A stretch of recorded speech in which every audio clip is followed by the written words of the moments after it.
Hi everyone, I'm KiKi Fontentot with the LSU AgCenter, and I'm here to talk to you guys about starting your own transplants.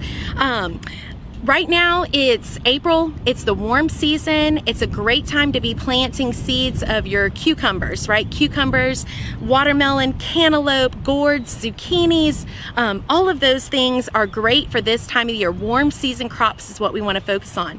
These are some cucumber seeds that I started about 2.5 or so weeks ago. And what I want to show you is when you're growing your own seeds, whether you're growing them in trays like this or you're direct seeding it in your garden, there's a proper time to wait to fertilize them. So if you're starting seeds in a tray like this, you want to start with a nice media. This is a potting soil that has no fertilizer in it. We do not want to burn up our young tender seedlings. Okay, it's mostly peat moss. So you can get that potting soils, germinating mixes, you can find those at local hardware and plant nurseries. When you're starting your seed, you're going to notice the first 2 leaves that come out, these are what we call the cotyledon leaves. This is what I refer to as the lunchbox of the seed. This keeps your seed alive until it germinates. So when these 2 oval-shaped leaves come up, those are not true leaves, all right? And these are going to come out first. You need to wait until you see this 3rd leaf. See the serration along the edge and how it's almost triangular in shape? This is the 3rd leaf, but what we horticulturists call the first true leaf.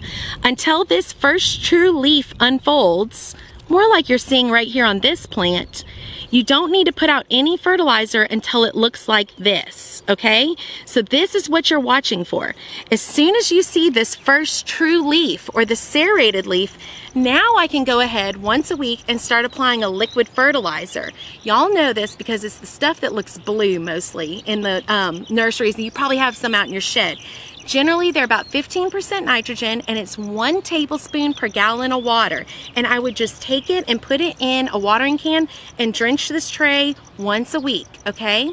Now, all these cucurbits that I keep talking about, so again, zucchinis, cantaloupe, watermelon, cucumbers, squash, even pumpkins or gourds, these are gonna be planted about 3 to 4 weeks before you put them in the garden. So you're really only gonna probably fertilize them twice before you get them out into your garden.